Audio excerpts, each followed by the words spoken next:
Is the high time বন্ধুরা, this is the high time megastar Shakib খানের জন্য।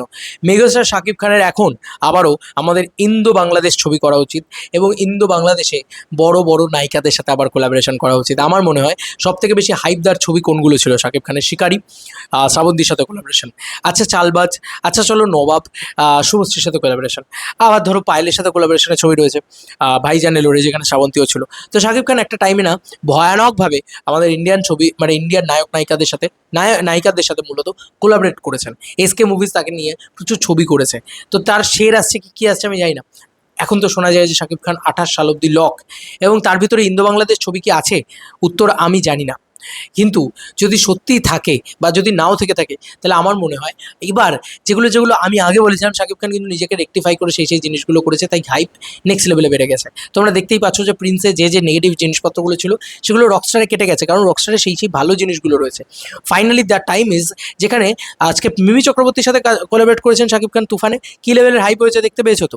এবং India release, pan India release, সেগুলো নিয়ে যে একটা অদ্ভুত ক্রেজ তৈরি হয়েছে, সেটা আমরা দেখতে পেয়েছি। সেই কারণেই বলছি যে শাকিব খানের না এবার ইন্ডিয়ান নায়িকাদের সাথে আবার কোলাবরেট করা উচিত। না নতুন নয়, জ্যোতির্ময়ী বা দীঘা নয়, এগুলো তো অবশ্যই ঠিক আছে, কিন্তু যারা সো কল্ড আমাদের এখানকার superstar heroine, as like Koel Mallick, as like কী বলবো তোমার Srabanti, as like Subhashree, as like যারা যারা সো কল্ড বড় নায়িকা ছিল, তাদের সাথে শাকিব খানের একটা এজ ম্যাচেরও একটা ব্যাপার থাকবে, দারুণ লাগবে সেগুলো দেখতে। এবং কোথাও গিয়ে না দারুণ একটা কোলাবরেশন। এবং তুমি ভাবো আজকে যদি শুভশ্রীর সাথে শাকিব খান একটা কোলাবরেশন করে, কি হাইপ বাড়বে সেই সিনেমা। আজকে মিমির সাথে যদি শাকিব খান একটা কোলাবরেশন করে, কি হাইপ বাড়বে সেই সিনেমার। ধরো শাকিব নুসরাত জুটিটা আসছে নুসরাত জাহানের সাথে, কি হাইপ বাড়বে সেই সিনেমার। ইন্দো বাংলাদেশের প্রপার ছবি এসবিএফের সাথে কোলাবরেট করে ইন্দো বাংলাদেশ ছবি নিয়ে শাকিব খানের আলোচনা করা উচিত। এসবিএফের সাথে মিটিংয়ে বসা উচিত, চরকির সাথে মিটিংয়ে বসা উচিত যে ভাই আবার তুফানের মতন ইন্দো বাংলাদেশ ছবি করো। হাইপ কি লেভেলে হয় তারপরে দেখবে। না গ্যাংস্টার ড্রামাই যে বানাতে হবে এরকম কোনো মানে নেই। একটা নতুন ডিরেক্টর আসুক যে নতুন ভয়েস দেবে, কিন্তু শুধু পরিচালক নতুন ভয়েস এনে দিক সেটা ঠিক আছে, কিন্তু এই যে মানে ইন্ডিয়া থেকে কিছু নায়ক নায়িকা, কিছু অভিনেতা বাংলাদেশে এই ইন্দো বাংলাদেশ ছবিতে প্রফিট দূর দেশের, প্রফিট বাংলাদেশের বক্স অফিসেরও, মেজরিটি প্রফিট বাংলাদেশের বক্স অফিসেরই, আমাদের এখানেও কিন্তু বাংলাদেশি প্রফিট করে নিয়ে যেতে পারবে। শাকিব খানের কিন্তু জায়গা তৈরি হয়ে গেছে এখানের বক্স অফিসটাকে গিলে খাওয়ার। শাকিব খান বাংলাদেশে রাজত্ব করছে ভাই, এটা নিয়ে কোনো সন্দেহ নেই। এবং বিশ্ব বক্স অফিসেও শাকিব খানের রাজত্ব শুরু হয়ে গিয়েছে।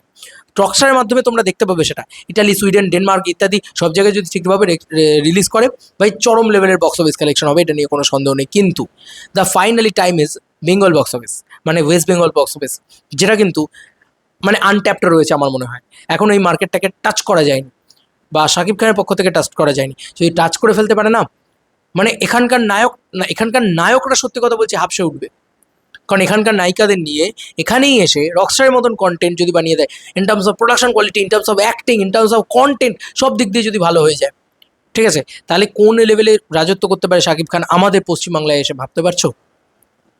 এখানকার নায়িকাদের নিয়ে হাইপই অন্য লেভেলের বাড়বে ভাই, হাইপই অন্য লেভেলের বাড়বে। এইবার দরকার শাকিব খানের সেই জিনিসটা আমার মনে হয়। এবং এটা this is the perfect time. যদি 27 সালের ভিতরে একটা ছবি আসতে পারে, যদি তুফান 2 আসে মিমি চক্রবর্তীর সাথে, আমি বলছি তোমাদেরকে 120 থেকে 150 কোটি টাকা পাক্কা ধরে রাখো। কারণ 100 কোটি তো রকস্টারই মারবে যতদূর যা মনে হচ্ছে। সিরিয়াসলি বলছি, এটা কিন্তু একটা হাই টাইম, যেখানে আমি তো সবসময় চাইবো যে আমার বাংলা ভাষার যে কোনো নায়কের উন্নতি হোক। সে শাকিব খানের উন্নতি হলে খারাপ কি? আমি দেবদারও উন্নতি চাই, জিদ্দারও উন্নতি চাই, শাকিব খানেরও চাই। এবং আমি চাই যে শাকিব খান আমাদের এখানে আসুক, দুর্দান্ত ব্যবসা দিক। কারণ আমিও তো first day first show Shakib খানের ছবিটা দেখতে যেতে চাই। আমি Toofan first day first show first time Shakib খানের ছবি হলে গিয়ে দেখেছিলাম। তার আগে আমি শাকিব খানের কোনো ছবি হলে গিয়ে দেখিনি। আমি প্রচুর ছবি দেখেছি তার আগে শাকিব খানের, যেগুলো মানে বাড়িতে বসে বা ওটিটিতে বা টেলিভিশনে দেখেছি।